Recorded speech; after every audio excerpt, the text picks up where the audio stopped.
O que é isso? Eu vim aqui falar pra todo mundo assistir o episódio do podcast de Mito com o Tássio. Legal. Fala, meus queridos e minhas queridas. Sejam todos bem-vindos a mais um podcast. Eu sou Henrique Moro. Estou aqui com ela, a Thalita Santos. Seja bem-vinda.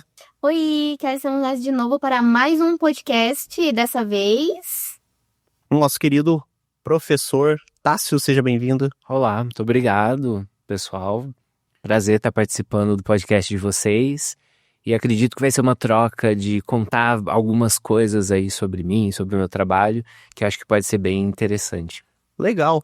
E lembrando mais uma vez que eu gostaria de agradecer a Conexão TV por estar cedendo esse episódio. Por cedendo esse estúdio, melhor dizendo, né? Pra gente estar gravando esse episódio. Então eu fico muito feliz, né, pela parceria. Mais uma vez queria agradecer a Conexão TV por estar aí cuidando de toda a equipe técnica e tudo mais. Pra gente começar esse episódio, eu não vou deixar de perguntar. Eu gostei da sua camisa. Eu tô vendo que tem um pirata e robô, né? Eu queria que você falasse um pouquinho desse projeto pra gente. Bom, vou contar que essa camiseta, como eu sou professor, então atualmente eu dou aula num projeto social que tem lá em Piraquara. Eu trabalho no SESC e no SESC de São José dos Pinhais e tem uma parceria com esse projeto que atende uma galera lá do bairro chamado Guarituba, que é um bairro onde tem uma alta vulnerabilidade. Então, diversas situações sociais acontecem e aí o projeto pega esses alunos e oferece diversas atividades. E algumas são os cursos de tecnologia que tem lá, e também o curso de robótica, que começou o ano passado com uma turma, esse ano aumentou para todos os alunos do projeto, porque tem um custo, tem toda uma estrutura para se fazer o curso, né, para oferecer. A gente não vai chegar e vai colocando ali, tem todo um preparo. E o que acontece foi que uma equipe de alunos que eu tenho, que participaram ano passado e eles foram participar do desafio, do torneio, o desafio de robótica que o SESC fez lá no hotel do SESC mesmo, em Caiobá, Matinhos, Caiobá ali, e foi um evento muito gostoso. E essa camiseta é da equipe dos meus alunos do ano passado, que foram 5 crianças, e crianças adolescentes já ali. Pré-adolescentes, e eles participaram do torneio, ganharam como equipe revelação, porque eles começaram o curso um mês, tinham 30 dias que eles começaram com o curso e conseguiram se superar. Então, com pouco conhecimento que eles tinham ali na parte de programação, na parte de construção de robôs, que a gente usa o kit da Lego, né? Então, a molecada conseguiu esse troféu e para mim foi muito legal. Então, eu vim com a camiseta para representar a galera do Pirabots, e o nome foi escolhido pelos alunos, como a cidade deles chama Piraquara, e em algumas aulas a gente já tinha feito um trabalho sobre o que significa Piraquara, né? Você sabe? Não sabe? Sabe que tem a cidade aqui perto, né? O pessoal conhece Piraquara, mas às vezes não sabe o que significa. Piraquara, na verdade, é onde o peixe fica. Ali é a toca do peixe. Não, né? à toa que ela tem águas, né? Exatamente. Piraquara tem bastante. Jaquara tem bastante. Curitiba, né? A região toda aqui tem bastante água. E eles resolveram colocar o bots, porque foram buscar na inteligência artificial sugestão de nomes. Coisa que às vezes, né, na molecada de hoje, às vezes precisa recorrer. Eu tinha certeza que eles conseguiriam criar outros nomes, mas recorreram à tecnologia também para, dar uma opinião aí. Então a molecada de hoje usa isso. Então a camisetinha, eles criaram também a logo usando inteligência artificial, tudo isso durante a aula. E aí é uma camiseta bem legal que eu gosto de, às vezes pego e saio na rua assim com ela, porque dá orgulho de ver o trabalho e o resultado que foi. E eu acredito que esse ano vai ter outro torneio e quero levar a molecada. Agora turmas de pequenos, as crianças de 7 até 12 anos e depois de 12 a 17 anos para participar lá. E tô torcendo mais pros pequenininhos. Confesso que quero ver os pequenininhos ganhando o troféu dessa vez. Legal. Quer fazer uma pergunta, amor? Inclusive é uma camisa muito bonita. Ficou, né? Sim, Também ficou muito bonita. Ficou lindo. Legal, foi destaque lá. Já entrando aqui na questão do mundo da robótica, né? Eu só você explicasse pra gente a diferença entre um robô autônomo e um robô controlado remotamente. Tá, a diferença vai ser o seguinte. o remoto. Ele vai estar conectado, ele vai ter toda uma característica já pensada, só que se ele é controlado remotamente, então alguém está observando, não vai ser um robô totalmente autônomo. O que é o autônomo, né? É que ele consegue produzir aquilo sozinho, trabalhar sozinho de uma forma que a função que foi criada para ele consegue executar. Então a diferença desse robô é isso. A gente fala muito, por exemplo, eu comentei hoje em aula com os alunos o seguinte: eu quero criar um robô que pane morango. Tinha um dos alunos que parou esse ano, mas ele estava trabalhando na época da produção do morango, que estava na colheita do morango, né? Então eu usei o caso dele como exemplo. Eu falei, e aí, como é que seria um robô? E aí ele, não tem como ter robô. Aí eu, será que não tem como ter um robô que vai pegar e vai colher o morango, que pode substituir essa sua função e você vai ficar lá sentado de boa, né? Então, a molecada começa a pensar sobre isso e saber essa diferença também é bem importante para eles ali. E agora, da questão dos seus alunos, como é que eles são? São muito bagunceiros? Alguém apronta muito na sala? Olha, eu acho que bagunça tem que ter em sala de aula, né? Por mais que no projeto social ele é um contraturno escolar, então ele não é a aula curricular que tá ali, então a gente busca pegar a vivência da criança, do adolescente e trabalhar. Tem criança que dá trabalho, sim, tem uns, às vezes o vocabulário hoje da molecada, você tem que dar uma cortada. Uma coisa que a gente também, por mais que eu trabalhe com aulas de tecnologia, o celular atrapalha muito, então é um recurso que a gente corta em alguns momentos, em outros usa, então existe toda essa coisa. Eu acho que o que mais é trabalhoso é lidar com o celular. Porque aí, agora que virou lei, ficou mais fácil. Porque até então, mesmo eu que trabalho já com tecnologia, em alguns momentos você tá lá, o aluno tá ali querendo jogar, querendo fazer uma coisa que não é a proposta do momento. Às vezes o momento exige o convívio, né? Tá ali conversando, então... Exatamente, é porque a gente não pode ficar só no celular, senão a gente deixa de ter a questão de você tá ali conversando com o próximo, interagindo, fazendo uma atividade que é importante pro desenvolvimento da criança, né? Com certeza. Pra gente já é difícil abandonar o celular, né? A gente às vezes está num almoço com alguém, você fica ali, a outra pessoa, você nem compartilha. Então a ideia é a gente também unir o digital, mas também o real, né? Com certeza. Isso aí. Entrando numa conversa mais técnica aqui, vamos falar assim, eu que gosto dessa questão também de dados e tudo mais, qual que você, assim, são crianças, mas você chega a trabalhar alguma linguagem de programação com elas, ou é, assim, alguma coisa assim para elas começarem, ou como é que funciona A isso? gente está começando esse ano a robótica, então o Lego, ele já oferece uma programação em blocos. O que é isso, né? A programação em blocos, ela vai ter palavras, que são palavras de ação, que vão determinar o que o código, o hubzinho vai produzir. Eu queria ter um aqui agora em mãos para mostrar para a galera o que é esse kit, que é um kit muito legal.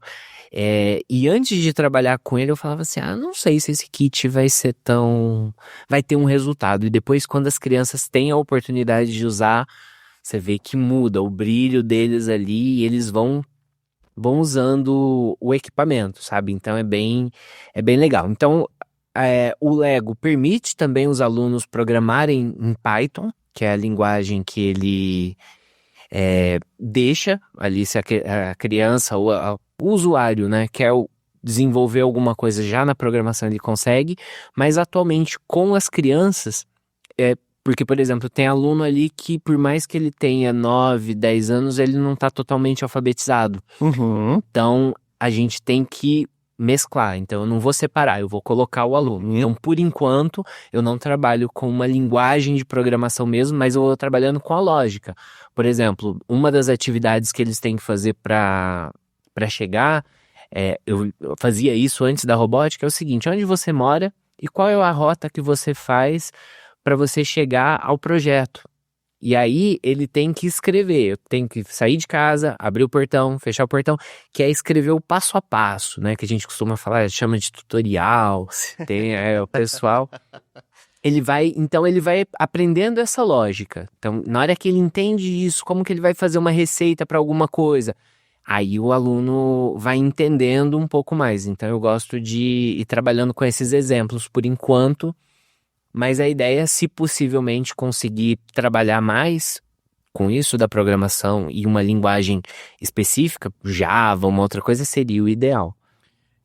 Você comentou a Thalita tinha comentado a pergunta sobre a questão das crianças, assim, eu acredito que deva surgir, criança, a gente sabe que deve pensar mil e uma coisas, e tem aquela parte da criatividade, que é a parte que eu diria que quando a gente tá criança, a gente pensa mil e uma coisa em criar e tudo mais. Eu, quando era criança, queria construir parque, era meu sonho, construir parque de diversão.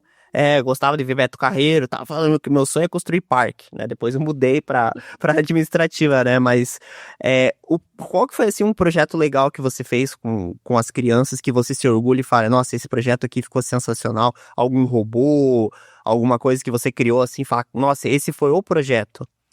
Bom, eu acho que tem diversos projetos. Falar o projeto, aquele grande e tal, eu acho que eu Não consegue escolher um. não consigo escolher um, porque são diversas atividades que eu já fiz.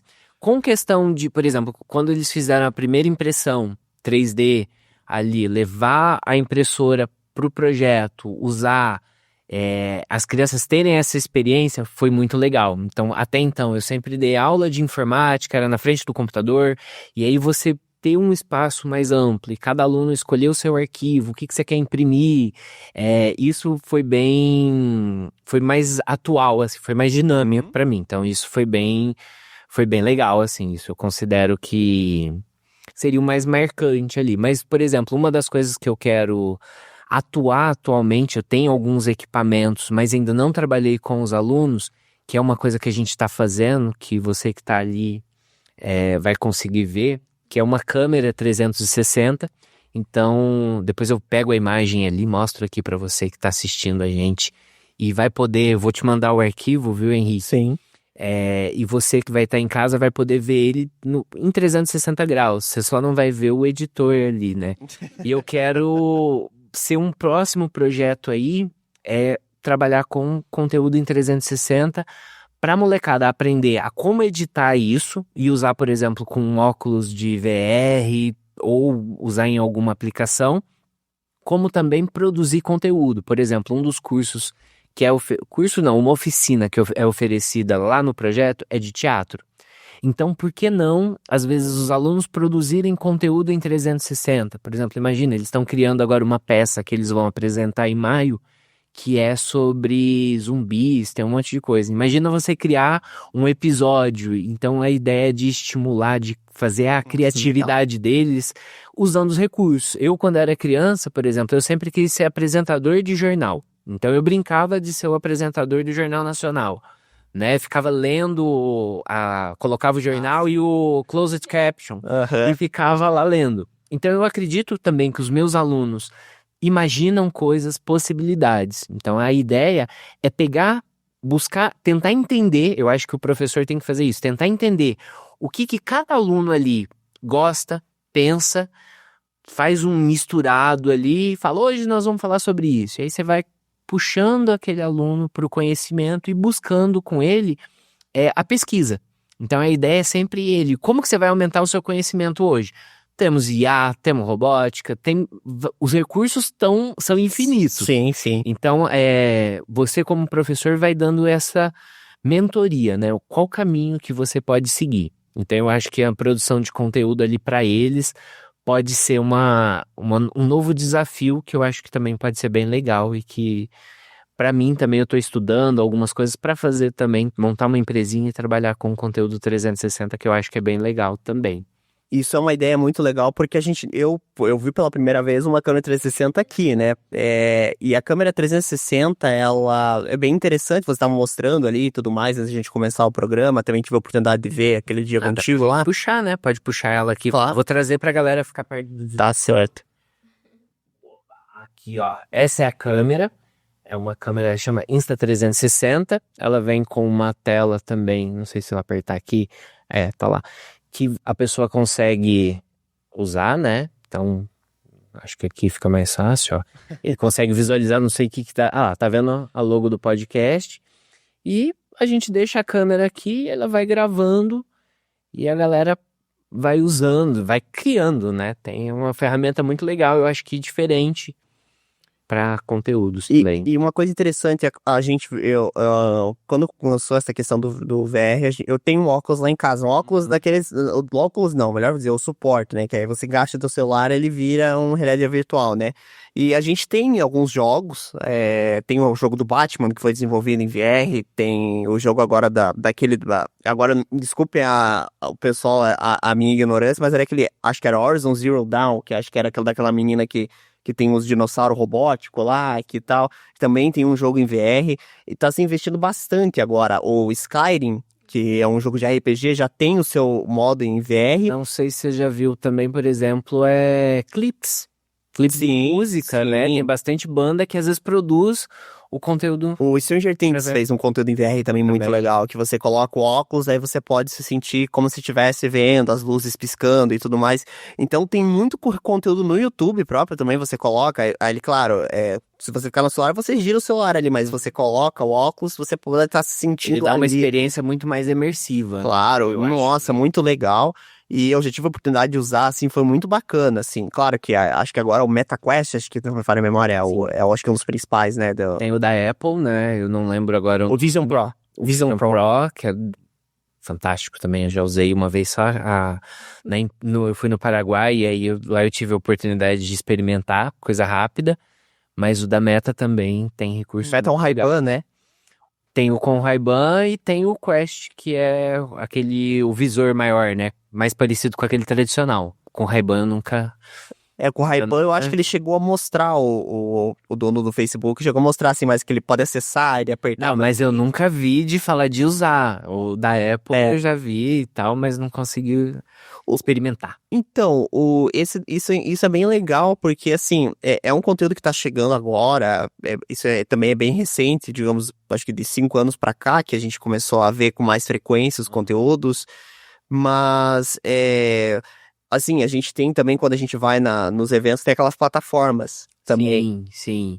Eu tenho uma dessa, a ideia é empreender, já tô com equipamento aí, que é eu quero criar, já tem um nome, mas ainda não comecei os trabalhos, mas é uma empresa que chama eu360.online, Uhum. porque eu acho que a gente é 360, a gente faz às vezes bastante coisa, eu vejo como professor, mas quero empreender, a gente quer sempre explorar novos caminhos, né? Então eu acho que essa coisa do 360 aí pode ser bem legal para eventos, usar também, por exemplo, isso aqui às vezes eu falo, eu quero ganhar dinheiro, mas eu tô enrolando. Mas por que não, às vezes, por exemplo, tirar a galera que tá em situação de vulnerabilidade com uma câmera dessa, né? Onde ele aprende a usar isso aqui ele pode usar no Google Meu Negócio para fazer o registro de como que é um comércio, ele pode ganhar um dinheiro, ele pode produzir um conteúdo. Então eu acho que estimular novas formas e ensinar esse aluno, opa, você pode ganhar dinheiro com isso.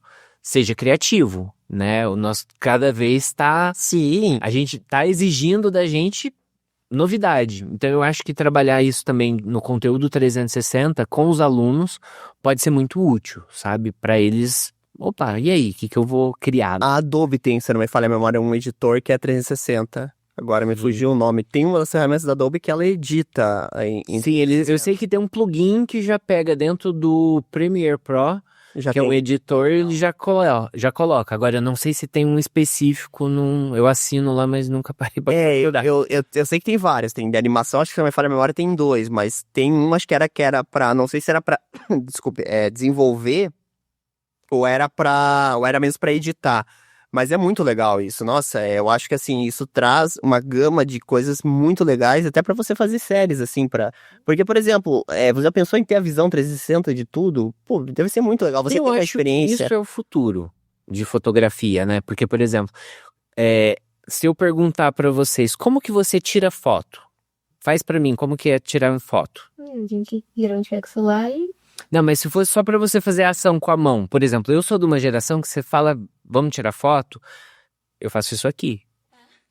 Né? Por quê? Porque eu era naquela câmera, a câmera que você pegava ali com o filme, eu peguei quando era criança, depois fui pra digital.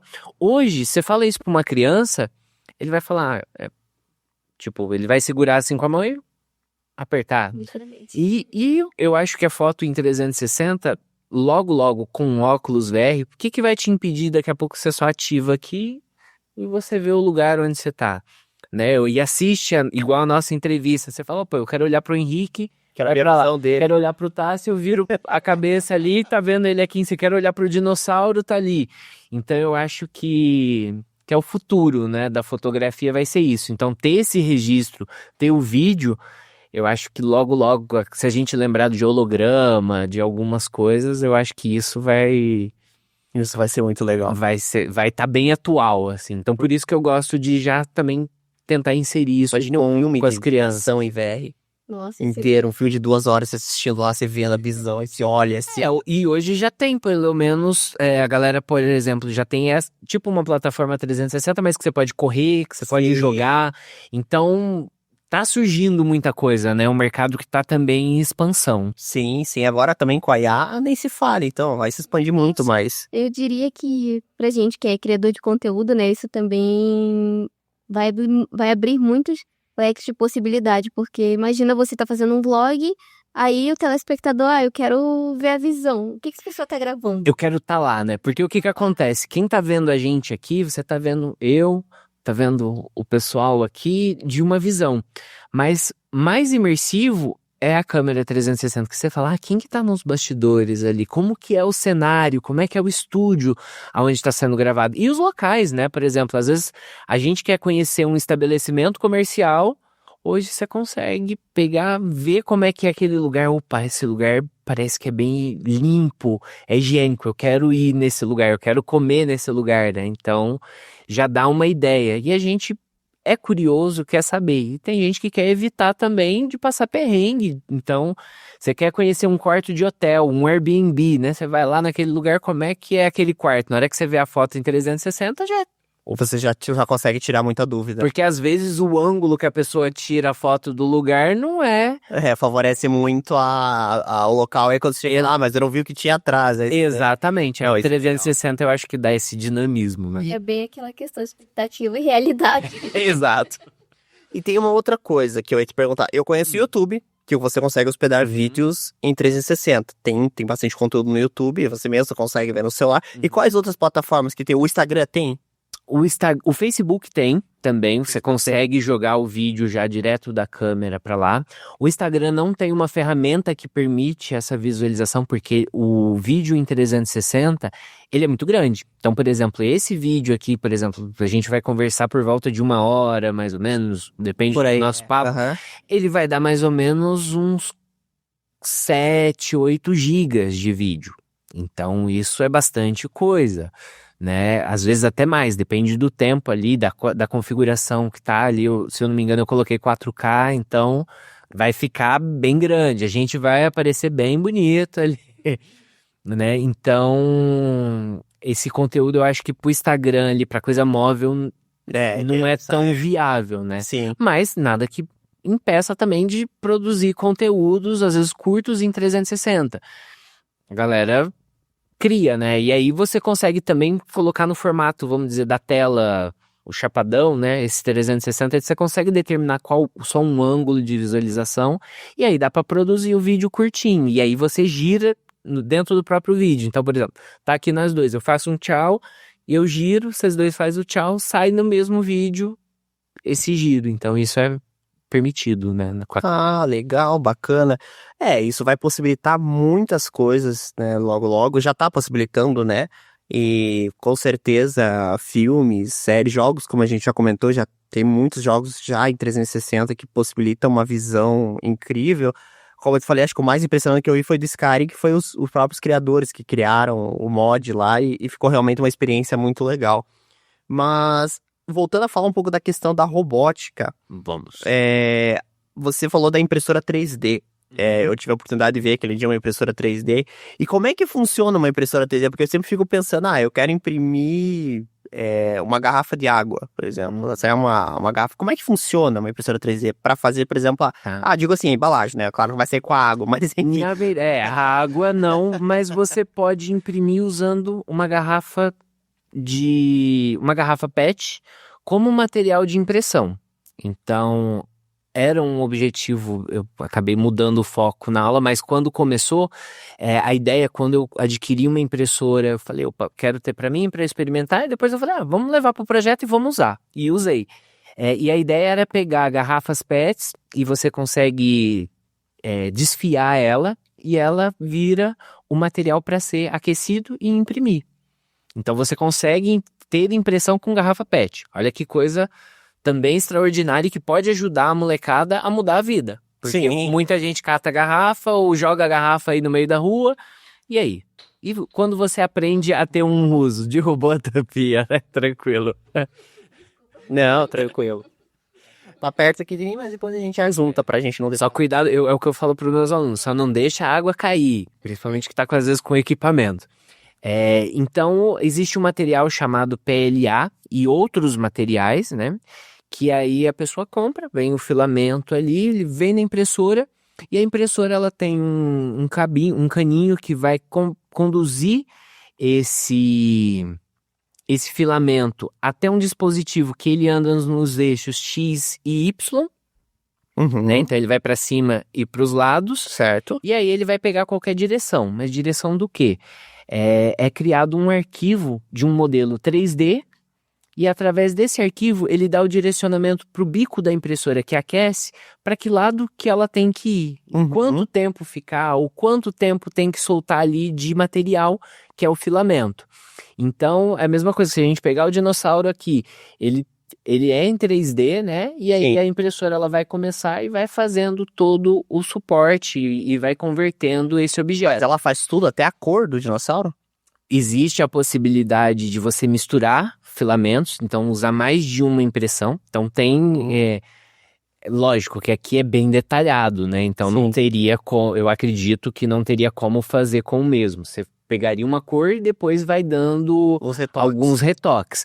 Por exemplo, lá no Sesc, em São José, o professor de artes, ele trabalha com isso. Como eu trabalho dentro do projeto social, né, eu tenho uma certa limitação, mas lá ele faz um dos cursos, o aluno escolhe o que ele quer imprimir, ele baixa esse modelo na internet, aí busca-se toda a licença, se aquele material é pago, o professor fala para o aluno, você quer imprimir esse? Então você vai lá, compra esse daqui, a gente sempre busca essa coisa da honestidade, não vai... É gratuito, você pode usar sem uso comercial? Então tá, a gente explica o direito também de uso. Eu acho que isso é muito importante explicar para as pessoas que às vezes o pessoal não tem essa noção. Eu vi aquele arquivo lá, mas opa, e quem criou? Quem passou o tempo dedicando a produzir aquele conteúdo em 3D, né? E disponibilizou, não é só pegar e copiar. Senão a gente fazia isso muito na época das músicas, né? Anos 2000, baixava, usava a música lá e não estava pagando. Então eu acho que isso é importante. E aí o professor tem as tintas lá, e os alunos usam a tinta. Eu não lembro agora o nome específico, porque aí já não é meu forte na pintura, Claro. mas tem uma tinta específica que você consegue pintar e deixar a impressão também de um jeito bem bonito. Então isso é legal para os alunos, onde eles aprendem lá no curso a criar um desenho digital, então a vetorizar. Depois eles passam esse desenho para o papel em tamanho real grande, que foram os desenhos que você viu lá na unidade do Sesc, do Inova Lab, que é esse espaço de tecnologia que o Sesc oferece em diversas unidades aqui do Paraná. É muito legal esse trabalho que acontece.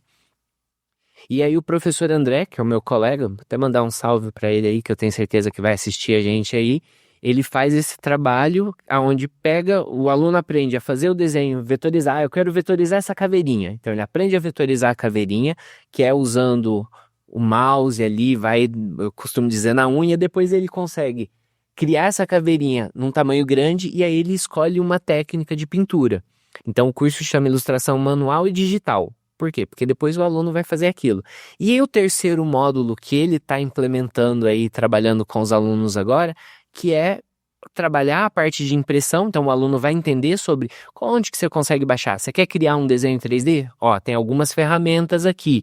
Posso te falar também das que são pagas. E aí tem bastante coisa nessa área de 3D.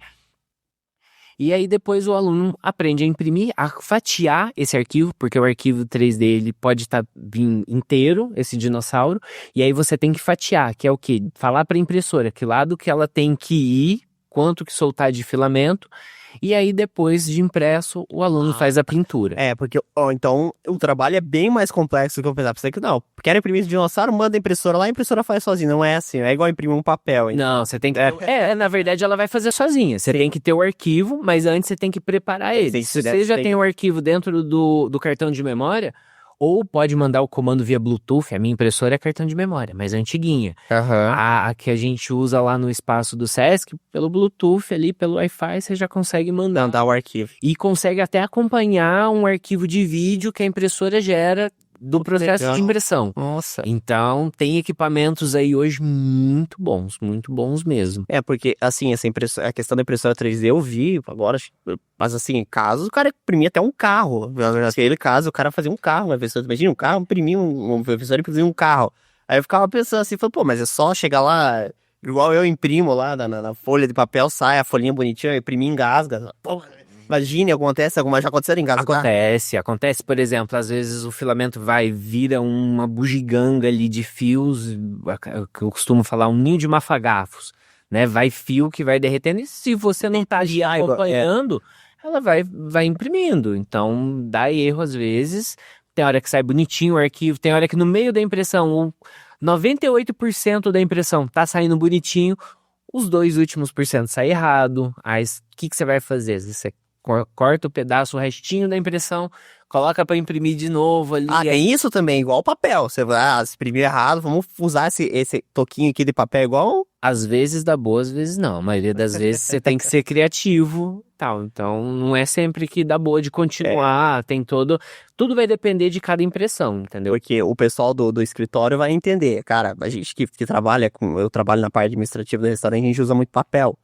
Cara, e volta e meia engasga papel, vira uma lambaçal, aí imprime errado, às vezes faltou alguma informação, principalmente vai imprimir um contrato, aí muda e não sei o que, daqui a pouco vira aquele maço de folha, aí você vai fazer o quê? Aí você começa a usar aquelas folhas para alguma coisa. Aí sempre tem os toquinhos de papel. Mas lembra o seguinte, toda tecnologia pode te dar dor de cabeça. Então a impressora 3D também é assim, você tem que ficar cuidando ali, que senão você pode perder, dependendo do... Tem uma galera que ganha dinheiro fazendo objetos em 3D, né? Imprimindo isso. Então a galera lá fica acompanhando mesmo e leva tempo. Às vezes uma impressão... Um desse aqui, por exemplo, às vezes vai levar mais de 12 horas para ser impresso. Não é tão rápido. Não é? Não é instantâneo, não é miojo, leva um tempinho. Não é toner, sai quentinho até o negócio. Quentinho sai, na hora que você encostar o dedo no bico ali, você se queima da impressão. Sério? Porque ela derrete o filamento. O material, ele vem uma cordinha e aí ela vai derretendo e vai colocando. Nossa, bem interessante. Agora, ainda falando em impressão 3D, com o cenário atual, vamos aqui falar um pouquinho também da medicina. Você acha que seria possível, claro que não agora, num futuro talvez bem distante, seria possível fazer, sim, uma questão de, entre aspas, impressão de órgãos para ajudar as pessoas? Sim. Eu acredito que já deve até existir. Sério? Sim. Hoje já existe, por exemplo, de peças em 3D mesmo, que auxiliam e que a galera cria, às vezes, dispositivos para fazer o uso de uma mão, para fazer alguma função no nosso corpo, uma perna, ou substituir um pé. Então, dá para fazer essa impressão. E acredito que vai ser possível, porque eu já vi, por exemplo, casa que é construída com impressora, porque aí eles têm o esquema lá, tipo, ao invés de ser o filamento, vai ser o cimento, né? Então muda-se o material. Eu já vi até bolo, não lembro se era o bolo, mas a decoração do bolo sendo impressa por uma impressora de chantilly ali. Eu tô falando de chantilly, mas eu não sei qual era o material. Só é vídeo do YouTube. Vai que às vezes era vídeo criado em IA, né? O Tassi tá lá achando que era. Mas era imprimindo um bolo. Então ele tinha o bolo pronto aqui e ia fazendo... A cobertura era a impressão, entendeu? Então eu acredito que logo já deve ter alguma coisa assim. Eu não conheço para falar assim, para dar um exemplo, mas com certeza o pessoal já deve estar pesquisando. Legal, bacana. Isso vai ajudar muito. Sim. Nossa, e você pensar assim, parar pra pensar o tanto que o custo de uma impressora 3D é barato ou é muito caro hoje em dia pra você ter? Pelo custo-benefício é barato. Eu vejo como barato, né? Aí vai depender do investimento que a pessoa tem. Uma impressora hoje vale, eu vou colocar a mais básica, em média de R$ 1.500. Impressora 3D? Sim, Só isso? básica. A básica. Tô colocando Aham. bem basiquinha, por exemplo. A minha na época, 5 anos atrás, eu paguei isso. Hoje vai estar esse preço mais ou menos e vai fazer um trabalho legal. Tudo depende de como que tá o arquivo, qual o posicionamento. Então a pessoa precisa ir entendendo como que funciona algumas coisas. Tem uma temperatura certa, que senão o objeto vai desgrudar da chapa, da mesa ali onde ele está sendo impresso. Então tem todo um cuidado.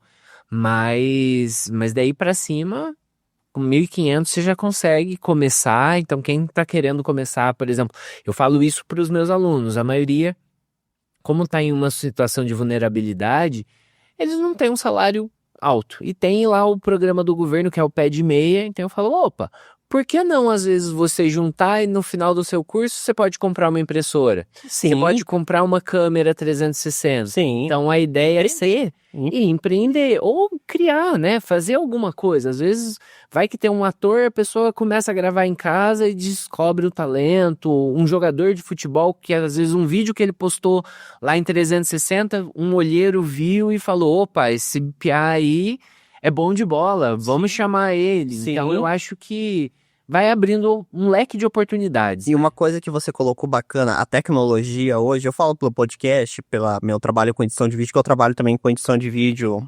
particular.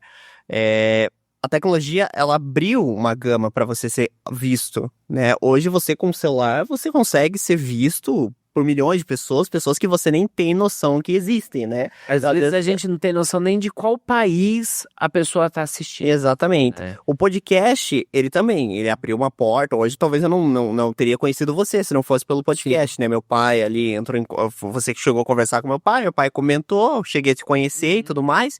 Então a tecnologia, por bem ou por mal, assim, a plataforma hoje, o Gimito está sendo possível, né? A gente, por uma televisão, né? É muito legal isso, quando a gente começou na internet, mas a tecnologia fez com que expandisse o projeto. E eu falo assim, isso que você está mostrando, você está sendo diferente. Geralmente, assim, as pessoas, vou virar influenciador. Agora, a câmera 360 é uma coisa totalmente nova, legal. Que nem você falou, o investimento, talvez pelo que ela vá te proporcionar, seja barato, né? Porque é uma coisa diferente. São coisas que, eu quero produzir aqui vídeos da minha rotina em 360. Eu nunca vi ninguém fazendo isso até hoje. Pode ser, vou mostrar o meu conteúdo em 360 aqui. São poucos hoje. A gente tem no YouTube, mas comparado à gama normal, é bem menor, né? Então, são coisas assim que eu vejo que se destacam no mercado. Você produzir uma coisa diferente, ser diferente do padrão, né? E isso que você mostrou de estar trabalhando agora com 360, com conteúdos que atraem um público, uma gama bem bacana, eu acho que isso é o futuro, realmente. A gente está se encaminhando, sim, para a gente ter óculos, essa questão do VR e tudo mais, né? Ainda acredito que logo a gente vai ter óculos que a gente possa comprar nas lojas. Vou comprar um óculos novo na ótica, saio com óculos lá, faceiro e tal, né? Mas qual lente que você quer? Não, você tem miopia? Não, eu queria aqueles D. E nós não somos a Globo aqui para falar, mas o futuro já começou, né? A gente tá gravando já o primeiro podcast do Gimito em 360. Imagina daqui um tempo você vendo esse vídeo falando, olha Mas lá. deixa eu te perguntar uma coisa dessa questão do 360. E o Google? O Google tem aquela câmera 360 em cima do carro para fazer Sim, só que a câmera dele é muito mais potente do que essa, porque essa daqui ela tem duas lentes, né? Então a gente tem a lente daqui, de uma lateral e de outra. O carro do Google ele tem umas 6 ou 7 lentes, então cada uma ali tira uma foto junto, um software costura todas essas fotos e pega a geolocalização da onde está aquele equipamento no momento. Essa câmera... Tudo isso em tempo real. Exato. Só não é jogado para lá. Sim. Tá? Mas aí o carro tem um computador, a câmera vai tirando e vai armazenando no computador. Depois eles pegam, essa informação lá para cima, e aí eles têm o software deles, que aí eu já não sei falar como que funciona o do Google Street View. né? Que é esse serviço. Mas dá para você, por exemplo, fazer fotos dentro de um ambiente e jogar também para o Google. Isso existe, essa possibilidade, e tem muita gente que ganha dinheiro com isso também. E também tem uma outra questão também. A gente não pode esquecer que a gente entra em diversos sites, tem diversos sites que oferecem a visibilidade do lugar em 360. Uhum. O próprio, acho que é MSC Cruzeiro, se você quiser visitar os quartos, pode visitar em 360. Sim. Você pode girar boneco, igual o Street View, só que dentro do local, né? Exato, eu tô querendo ganhar um dinheiro agora na Legal. vida com conteúdo 360. Legal, legal. Cara, isso aí é inovador, é muito bacana, é muito legal. Legal. Eu acho que poder trabalhar isso com as crianças, né? Por exemplo, eu via a televisão. A televisão mudou. Hoje, um podcast, por exemplo, eu, na minha época, como quando criança, adoraria estar sendo um entrevistador, entrevistar alguém, ter o meu estúdio, ter um espaço. Não é tão fácil assim a gente ter tudo isso. Você tá sabendo, você falou agora há pouco, né? Você já me contou, ó, faz pouco tempo que você tá sendo um dos primeiros entrevistados aqui no estúdio, a gente conseguiu evoluir. É todo Um processo. um processo. E eu acho que poder levar isso pra molecada e ele entender, por mais que isso hoje pra eles falem às vezes, eu não quero aparecer na foto não. Tem uma coisa da timidez, sabe? Mas isso pode ser que no futuro vai gerar algum gatilho pra alguém crescer. Então eu acho que isso que como professor eu gosto de tentar expandir para eles, mostrar a impressão, mostrar como usa as ferramentas já tradicionais, o celular, algumas coisas, mas Sim. dar possibilidade. Eu acho que dar esse instrumento para o aluno, isso ajuda muito, né? Não, e eu vou contar. Eu comecei a editar por causa de um professor, que tinha um projeto dentro da escola em que tinha que dublar um clipe em inglês, e ele fazia tipo uma premiação como se fosse o Oscar, com os melhores clipes. O meu não ganhou, mas isso me despertou o olhar um ano depois. Você não ganhou por quê? Porque você editou mal ou porque você cantava mal? Não, tinha que dublar só. É só dublar. Era pegar, porque era em inglês, a gente pegava uma música em inglês, dublar e colocar as legendas. Uhum. Na época eu usei um Movie Maker. Lembra? O editor do Windows ainda, né? Então eu não tive muito recurso. Então eu fiz um compilado das minhas viagens. Esse vídeo tá até no meu canal só lá, mas eu tenho uma vergonha de ver aquele vídeo, porque hoje eu vejo que, meu Deus, eu podia ter feito umas coisas diferentes lá. Mas, assim, foi meu primeiro trabalho de edição, foi o primeiro contato. E passou um ano mais tarde e tal, eu conheci uma pessoa numa viagem de navio que ia ter um canal no YouTube, eu pensei, vamos fazer um canal também. Eu peguei e meti a câmera lá e comecei a gravar vídeo de comédia, né, que foi na época que eu tive meu canal. Depois, logo uns anos depois, criei um podcast com um amigo meu, começamos só no áudio, da timidez, né, lá, não, vamos passar só em áudio, não nem conhecido e tal. Depois, vamos mudar pra vídeo? Vamos, tal, né, depois eu fui evoluindo, ele deu uma pausa, eu fui evoluindo, depois chegou um belo dia ali, uma conversa ali, uma conversa lá, tô aqui na Conexão TV, né? Então, assim, é legal as oportunidades que a vida dão, e foi por causa de um professor lá atrás. Exato. Porque eu era tímido pra caramba, eu não gostava. Eu já era o contrário, eu já era aquela pessoa que eu via uma câmera de televisão, na escola todo mundo já sabia, é o Tássio que gosta. Então eu já aparecia na frente da câmera, já ficava louco, sabe, querendo Mas você gostava de aparecer. operar a câmera ou de aparecer na câmera? Não, de ser o entrevistado, eu já era carudo, sempre fui assim. Entendi. Mas, por exemplo, hoje, como adulto, às vezes dá aquela certa preguicinha, que, opa, por que não fazer, não criar um conteúdo? Então é uma coisa que eu também quero, e estando participando aqui do podcast, já é um estímulo, opa, eu já tenho um nome, eu já sei o que eu quero fazer, aonde eu quero conhecer, porque, por exemplo, uma câmera dessa não te prende a um estúdio. Você pode sair pra rua, você pode conhecer lugares. Então, a minha ideia como ser humaninho aí nesse mundo é experimentar outros lugares também. Eu não quero ficar preso só dentro de Canal de viagem. um lugar, um muito... canal de viagens, ou outra vez, às vezes levar a educação também Sim. de uma forma que vai rodando o mundo, vai fazendo esses contatos. Eu acho que são possibilidades, né? E me diga uma coisa, agora voltando, antes, quer fazer alguma pergunta? Falei demais. Acho que eu tô falando demais. Ele sim. Eu engato aqui e vou.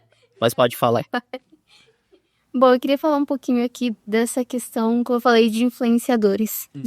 Você acha que num futuro não tão próximo, a questão dessa câmera, ela vai impactar de alguma maneira, assim, um boom na questão de influenciadores? Por exemplo, um influenciador, como eu já havia falado, pegar essa câmera e, eu já vou aqui fazer um vlog pra todo mundo ver onde eu tô. Mas a pessoa, com certeza, o telespectador não vai querer só ver a pessoa, vai querer ver aquele 360. Você acha que isso pode vir aí pra temos que melhorar ou também pode vir na questão de, isso aqui pode dar muito ruim, dependendo do lugar que a pessoa está. Temos que entender como que vai ser isso daí.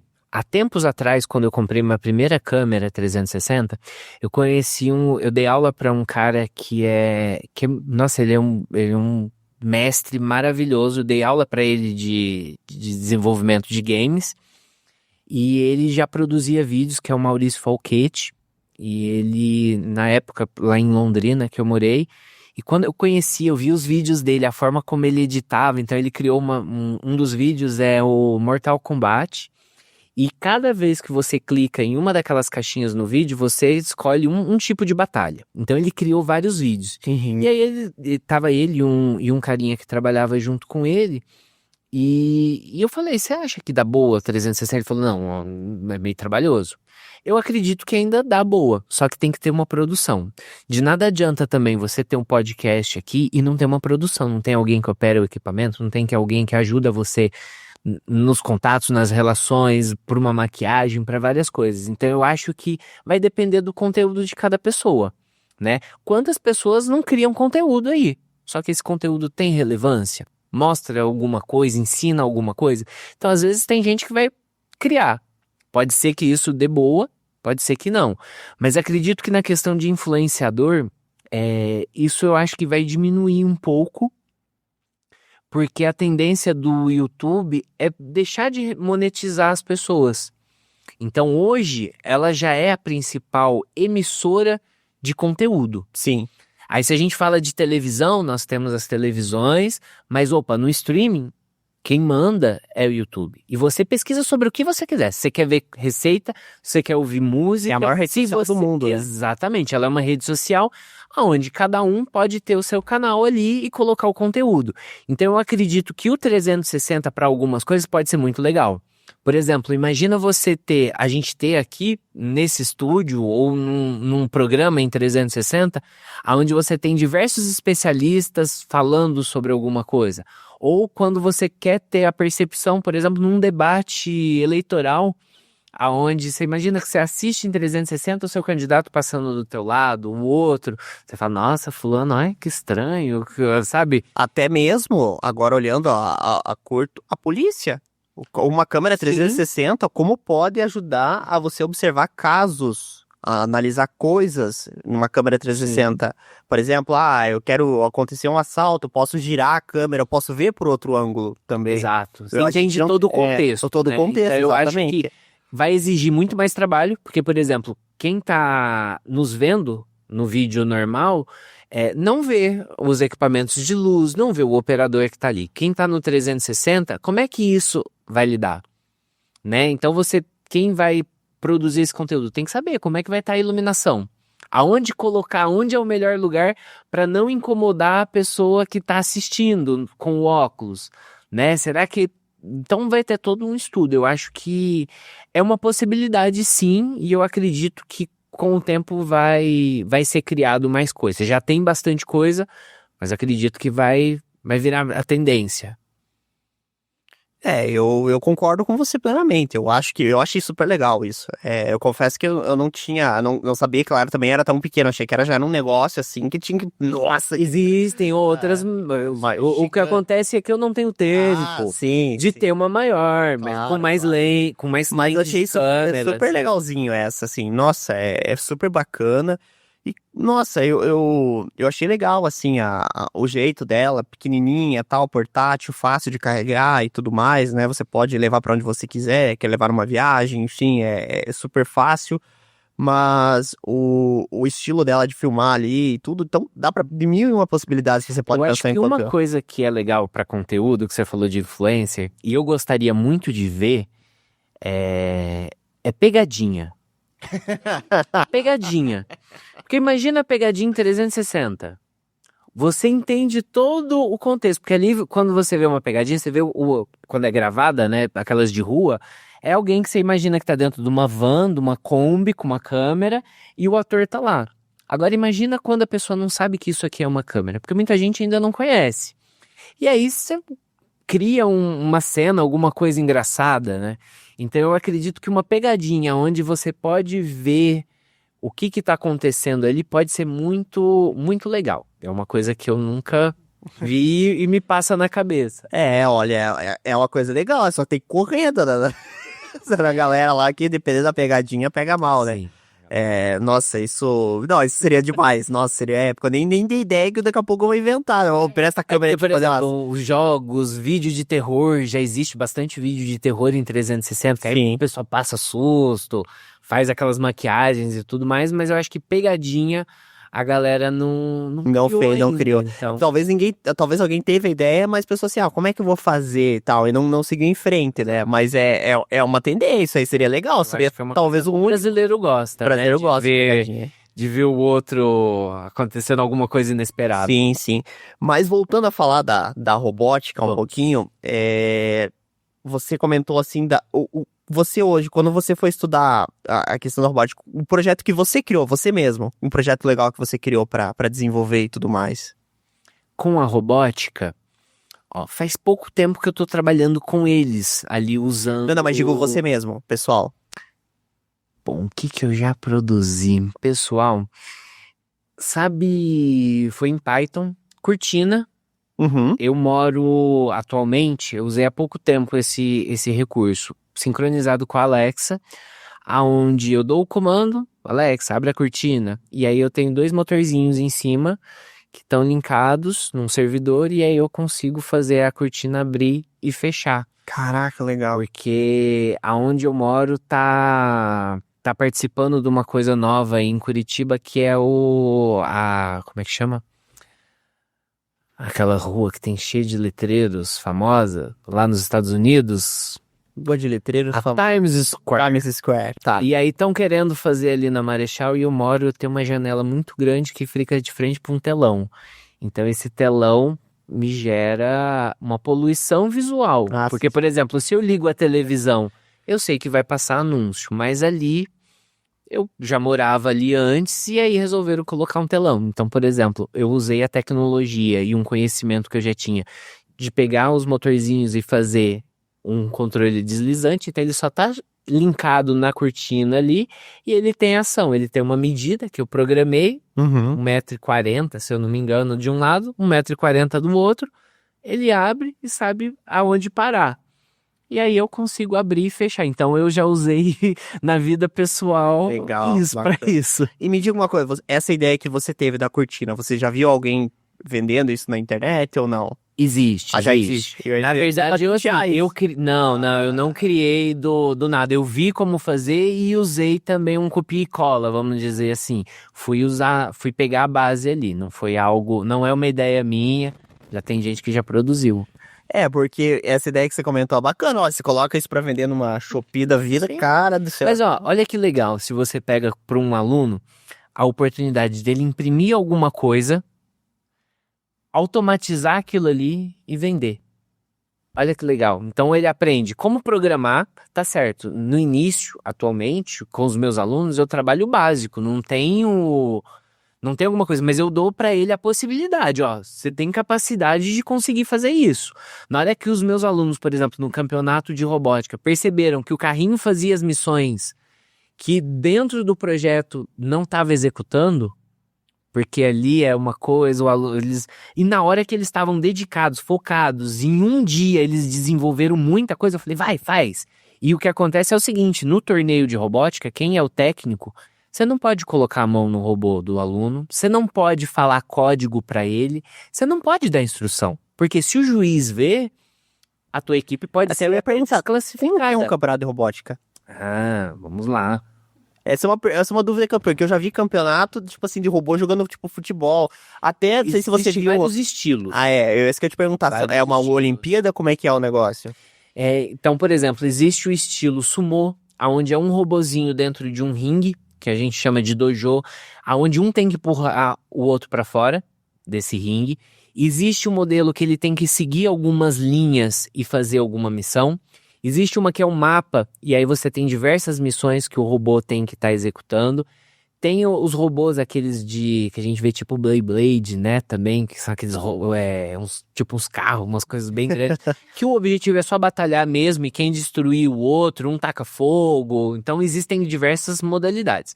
Que a gente está participando dentro do projeto é da Lego, que é a First Lego Lake, que é uma liga que tem no Brasil e tem no mundo todo aí, onde estudantes, que se eu não me engano vão até 15 ou 17 anos, que essa é a idade limite que eles participam, e aí eles têm diversos estilos e missões, então vai por essa linha aí. Aí cada campeonato decide como que vai ser. Só que a Lego tem uma coisa muito legal que em alguns campeonatos ela pede para o aluno também usar uma coisa chamada Core Values. O que é isso, né? Que são os valores fundamentais. Então, o que você precisa quando você participa de um campeonato? Opa, eu tenho que respeitar o meu adversário, eu tenho que ter empatia, porque às vezes o dele, ele tentou e na hora não executou, deu BO ali, eu não vou ficar zoando. Então, os alunos aprendem a ter alguns valores, como que eu vou respeitar a opinião do meu parceiro ali, que pode ter um conflito na hora. Então, não é só o desafio, vamos dizer assim, a disputa em si. Tem outras coisas que são também avaliadas e que aí isso já ajuda também durante a aula para a gente trabalhar. Então, não é às vezes só montar o robô.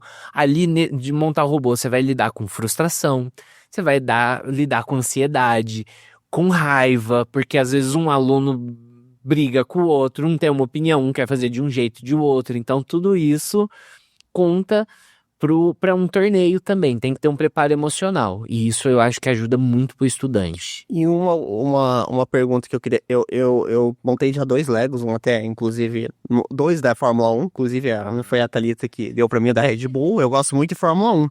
E o primeiro Lego que eu ganhei foi aquele de 1.600 peças do meu irmão, da Mercedes, depois a Thalita deu um da Red Bull de 200 e pouquinhas peças.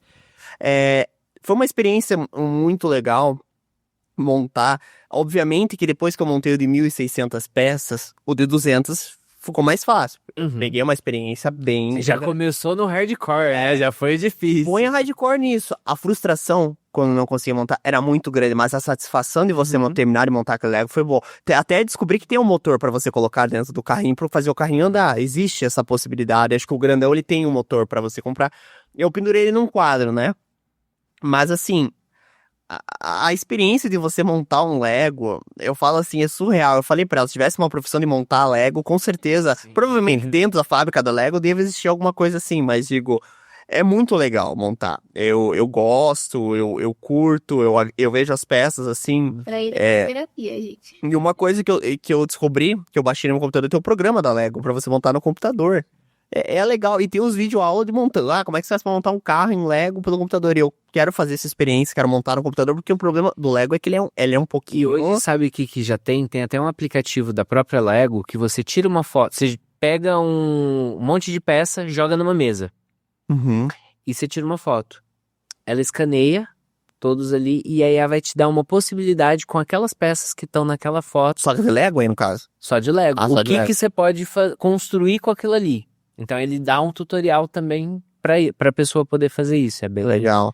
Bem interessante também. Mas a Lego... Isso é a história da Lego, né? Se a gente for ver, ela já teve quase uma crise, já foi quase a falência e se reinventou, usou outras coisas e conseguiu trazer e conseguiu se manter e tá aí até hoje, né? E ela tem licença praticamente de tudo, né? Da Fórmula 1, Exatamente. tem licença de outras categorias da Fórmula E, ela tem de filmes, ela tem de séries, ela tem parceria com várias questões, Agora eu vi lá do Breaking Bad, até do Breaking Bad tem um Lego do que a van do Heisenberg lá, tem a van dele em Lego pra fazer, tipo... Breaking Bad, que é uma série que a gente fala que é mais séria, que não é uma série assim igual a Stranger Things, que é uma série toda de ficção e tal. Breaking Bad é uma série mais... Você tem o Lego deles lá. Eu falei, caraca, até o Breaking Bad tem Lego. Mas, bom, eu queria agradecer a tua presença, Tássio. Antes da gente encerrar, você tem uma última pergunta pra fazer, meu amor? Tranquilo, seu papo. A saideira. Saideira. Não, inclusive, uma coisa que eu tenho pra comentar é que até o Lego do BTS tem. Tem Lego do BTS? Essa Caramba, eu também não sabia. Tem Lego de banda. Eu vou ver se tem um Lego do AC/DC também. Eita. Pesquisada aqui tem. Inclusive vai ter show em breve do AC/DC em São Paulo, né? O senhor Ivo vai estar lá, né? Mas assim, eu vou fazer uma última pergunta então pra saideira, que eu queria saber assim, hoje quero aprender a estudar robótica, a criar robôs e tudo mais. por onde eu começo? O que você aconselha a pessoa que quer começar hoje a começar na robótica? Começar por onde? Bom, eu acho que ela tem que parar e pensar o seguinte: qual é a forma que eu gosto de aprender? Eu gosto de aprender presencialmente com um professor, uma turma. Vou para uma escola, vou para um curso. E aí, por exemplo, eu vou falar da onde eu trabalho, que é o SESC. O SESC tem curso de robótica.